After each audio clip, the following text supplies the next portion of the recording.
Good morning. आज हम लोग देखेंगे क्लास 9 मैथ एनसीईआरटी चैप्टर 5 जो ज्योमेट्री है।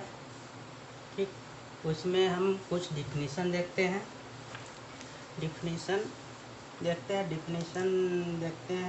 पॉइंट का पहले पॉइंट होता है क्या? ज्योमेट्री का सबसे नीचा पोर्शन यही है पॉइंट। पॉइंट होता है पॉइंट एक, हिंदी में इसको बिंदु बोलते हैं। बिंदु होता है, इसको अनुभव हम लोग करते हैं, कल्पना कर सकते हैं ना। इसको ब्रेथ होता है ना लेंथ होता है। ठीक, इसको हम केवल कल्पना करते हैं। ठीक, और इसी बिंदु से, ठीक है, यानी बहुत सारे बिंदु मिलकर एक लाइन का निर्माण करता है। क्या? बहुत सारे बिंदु मिलकर एक लाइन का निर्माण करता है। ठीक,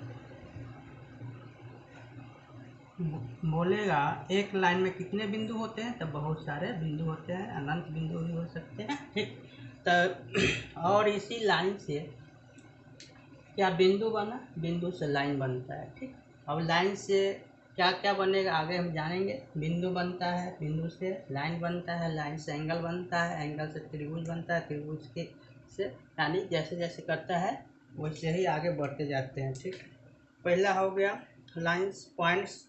और कर्व क्या होता है? कर्व होता है, कर्व किससे बनता है? लाइन से बनता होता है, लेकिन इसमें थोड़ा सा कर्व क्या मुड़ जाता है। ठीक, जैसे कोई हम घर बनाते हैं, ठीक, कोई घर बनाते हैं या गोला, माने एक गेंद भी देख लीजिए, गोला गेंद देख लेते हैं, ये जो घुमा है, मुड़ा है, इसी को हम कर्व बोलते हैं। ठीक, कर्व समझ में आ गया। कर्व क्या होता है? सरफेस क्या होता है? सरफेस में क्या होता है? सरफेस यानी कि सरफेस जानवे करते हैं।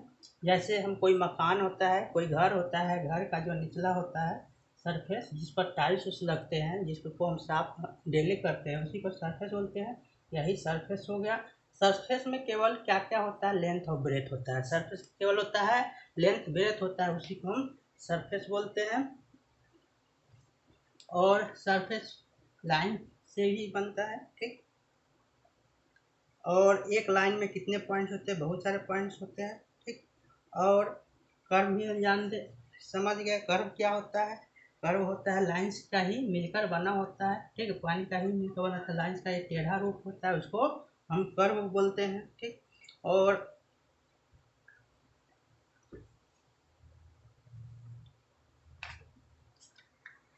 चलिए हम आगे देखते हैं ज्योमेट्री में। ज्योमेट्री में कुछ ऐसे इनिशियली डिफिनीशन होते हैं या कुछ होते हैं जिसको हम प्रूव नहीं कर सकते हैं। ठीक है, उसको हम प्रूव नहीं कर सकते, साबित नहीं कर सकते हैं।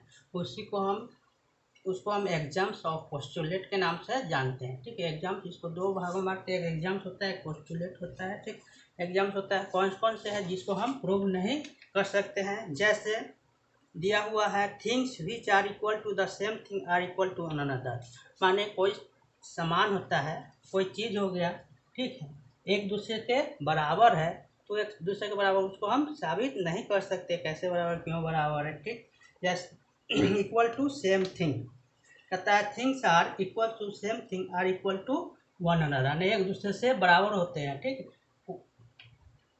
दूसरा है if equal are added to equals they wholes are equal, यानी कि जो 5+3 हो गया और 2+ कितना 7। ठीक, यानी कि दोनों इक्वल हो गया ना, 5×3 क्या बराबर हो गया। यानी कहता है if equal are added to equals, equals are added to equals, यानी कोई भी बराबर हो, कोई भी चीज़ बराबर हो, यानी ए टेट है, ए टेट में कोई चीज़ बराबर चीज़ से बराबर चीज़ जोड़ेंगे तो वह भी इक्वल होगा, इक्वल होगा, तो यह भी इक्वल ही होगा। ठीक है, तीसरा दिया है इक्वल, यानी कोई भी बराबर रहता है, उसमें से हम घटाएंगे भी, बराबर चीज़ घटाएंगे तो वह भी बराबर होगा। क्या होगा? बराबर होगा, 7 बराबर 7। ठीक, तीसरा पॉइंट यह था। चौथा पॉइंट ये दिया हुआ है things are which coincide with one another are equal to another. ठीक है, यानी कि कोई भी चीज़ को इनसाइड हो, को इनसाइड विथ वन, एक दूसरे के को इनसाइड हो, एक दूसरे बराबर हो, तो वही भी एक दूसरे से बराबर हो गए। कोई इनसाइड, एक दूसरे कोई चीज़ को इनसाइड हो गए तो वही एक दूसरे को इनसाइड हो गए। कहता the whole is greater than the part, the whole is greater than the part, यानी कोई भी चीज बड़ा चीज का एक छोटा, यानी बड़ा चीज छोटा, छोटा चीज बड़ा चीज का एक रूप होता है। ठीक, क्या होता है? रूप होता है। जैसे आकाश गंगा समझ लीजिए, आकाश गंगा में एक तारे क्या हो गया? आकाश गंगा एक छोटा सा रूप कौन हो गया? तारा हो गया। यही। और things which are double of the same thing are equal to one another.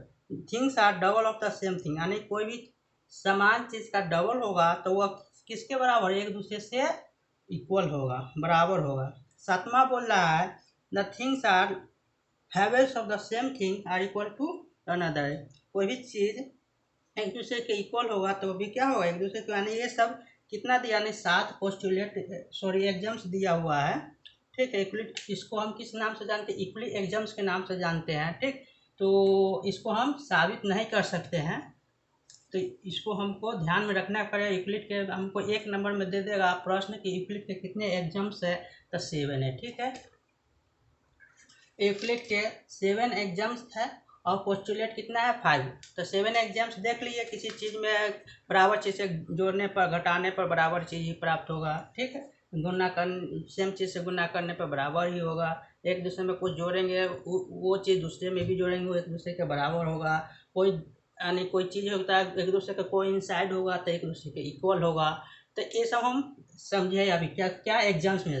Euclid के कितने एग्जाम्स है? 7। और यूक्लिड के 5 एग्जाम्स। 1 नंबर में पूछेगा कि यूक्लिड के एग्जाम्स कितने हैं? तो 7 है। और पोस्टुलेट कितने हैं? तो 5 है। पोस्टुलेट कौन कौन है हम इसके बारे में जानते हैं। ठीक है, चलिए फर्स्ट नंबर में दिया हुआ है ए स्ट्रेट लाइन में be drawn from any other point two any other point. कहता है कि कोई भी स्ट्रेट लाइन को हम किसी पॉइंट से ड्रॉ कर सकते हैं दूसरे पॉइंट तक, यानी कि एक स्ट्रेट, ए पॉइंट ए है, एक पॉइंट ए है, तो यहाँ से यहाँ तक स्ट्रेट लाइन हम कर सकते हैं। ठीक, यानी कि एक स्ट्रेट लाइन एक पॉइंट से दूसरे पॉइंट तक ड्रा करते हैं तो इसको हम पोस्टुलेट बोलते हैं। ठीक, और पहला पोस्टुलेट हो गया। दूसरा पोस्टुलेट कर रहा है एक terminate line can be produce independently. कोई एक टर्मिनेट लाइन है, माने कि लाइन दिया हुआ है, इसको हम ना दोनों तरफ से बढ़ा सकते हैं। ठीक, इधर से भी बढ़ा सकते हैं। ठीक, यानी कि इधर से भी बढ़ा सकते हैं और इधर से बढ़ा सकते हैं। दूसरा पोस्टुलेट ये है। तीसरा पोस्टुलेट दिया हुआ है कि एक सर्किल को हम कोई भी रेडियस से खींच सकते हैं, यानी कि 1 सेंटीमीटर से भी खींच सकते हैं। ठीक, 1 सेंटीमीटर से भी खींच सकते हैं, 2 सेंटीमीटर से भी खींच सकते हैं, 3 सेंटीमीटर, यानी कि कहने का मतलब हम किसी भी रेडियस से हम खींच सकते हैं। तीसरा पोस्टुलेट हो गया। चौथा हो गया, ये कहता है ऑल राइट एंगल, कोई जो भी राइट एंगल होगा वह एक दूसरे के बराबर होगा। क्या? कोई भी राइट एंगल होगा, माने ये राइट एंगल है, यह भी राइट एंगल, तो एक दूसरे के क्या होगा? 9 बराबर है। ये 90 होगा तो यह भी 90 होगा, एक दूसरे के 90 डिग्री बराबर होगा, यानी कि कोई all right angles are equal. ठीक, टू वन अनदर। चौथा था, पांचवा था, कोई भी स्ट्रेट लाइन है, ठीक है, following on 2 straight line make the interior angle on the same side of it taken lines less than 2 right angles, then the 2 straight lines if produced indefinitely meet on that side on the which the sum of angle is less than 2 right angles। कहता है कि कोई 2 straight line दिया हुआ है। ठीक, क्या? पांचवा पोस्टुलेट क्या दिया हुआ है कि 2 स्ट्रेट लाइन दिया हुआ है, 2 स्ट्रेट लाइन दिया हुआ है, इसको हम इंडिफिनिट तक बढ़ाते चलेंगे। ठीक है, बढ़ाएंगे तो इस पर एक लाइन जाएगा, तो यानी कि ये दोनों कोण का योग होगा ना, क्या होगा? यानी 180 डिग्री से कम होगा, क्योंकि दोनों पैरेलल लाइन रहता है तब ना 180 डिग्री होता है। इधर वाला क्या होगा? 180 डिग्री से अधिक होगा। हम लोग एग्जाम्स और पोस्टुलेट देखे हैं। यूक्लिड का कितने कितने एग्जाम थे? 7 और पोस्टुलेट 5 थे। अब कंसिस्टेंट क्या होता है? ठीक है, एग्जाम्स के सिस्टम को हम कंसिस्टेंट कहते हैं, यानी कंसिस्टेंट बोला जाता है। जो एग्जाम का जो सिस्टम होता है उसी को कहते हैं। थ्योरम्स क्या होता है? वो ऐसा कोई स्टेटमेंट जिसको साबित करना हो, प्रूव करना हो, उसी को हम प्रोपोजिशंस कहते हैं। ठीक है, जैसे हमको दे देगा कि ट्रायंगल के सभी कोणों का योग 180 डिग्री होता, कैसे होता है, यह प्रूव करने के लिए बोलेगा, तो वो क्या होगा? थ्योरम्स बोलेंगे, या इसको एक और नाम से जानते हैं क्या थे, प्रोपोजिशंस के नाम से जानते हैं। इसी पर आधारित एक हम प्रश्न देखते हैं। जैसे दिया है ABC are 3 points on a line and B lie between A and C, then prove that AB plus BC बराबर AC। यानी कि हमको दे दिया है कि एक लाइन दिया हुआ है, ठीक, यानी कि AB A एंड C की कोई लाइन दे दिया है A और C। सपोज मानते हैं A और C लाइन है, इसके बीच में बिटवीन दिया है, यानी बीच में B दिया हुआ है। तो हमको प्रूफ करना है AB प्लस BC बराबर AC होता है, यानी AB प्लस BC बराबर AC होता है, यही प्रूफ करना है।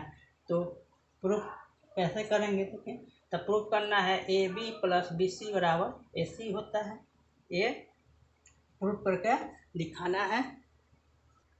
जैसे हम लोग अभी यूक्लिड का एग्जाम्स 4 देखे हैं, उसमें कह रहा था कि कोई भी लाइन दिया होगा उसके बीच में कोइंसाइड हो, क्या हो ना, कोइंसाइड, उसके अंदर हो, तो एक दूसरे के क्या होते हैं, इक्वल के बराबर होते हैं। जैसे दिया A और C क्या है, लाइन है, उसके बीच में कोई बिंदु B दिया हुआ है, तो क्या होगा, इसी के बीच में होगा ना, तो इसी का इक्वल होगा। तो AB प्लस BC बराबर AC लिखेंगे। तो किसके अनुसार लिखेंगे, तो हम कौन रीजन के अनुसार लिखेंगे, तो यूक्लिड का यूक्लिड्स एग्जाम 4, ठीक, ये यहाँ लिख देंगे, सेट डेट इतना इतना कोइंसाइड, डिफिनीशन लिख देंगे, वही आंसर आपका हो जाएगा प्रूफ। चल हम आगे देखते हैं। मैं कहता है do distinct lines can not have more than 1 point in common. कोई भी दो डिस्टेंट लाइन रहेगा, उसको एक दूसरे को क्रॉस करेगा तो एक पॉइंट से ज़्यादा कॉमन नहीं होगा, ठीक, ये हम लोग ध्यान रखेंगे। कोई भी रहेगा तो एक पॉइंट से ज़्यादा कॉमन नहीं होगा। इसको हम प्रूफ करेंगे तो अधिक समय लग जाएगा, तो ये समझ लीजिए केवल, दो distant line can not have more than 1 point in common, यानी दो डिस्टेंट लाइन एक से अधिक कॉमन नहीं हो सकते हैं।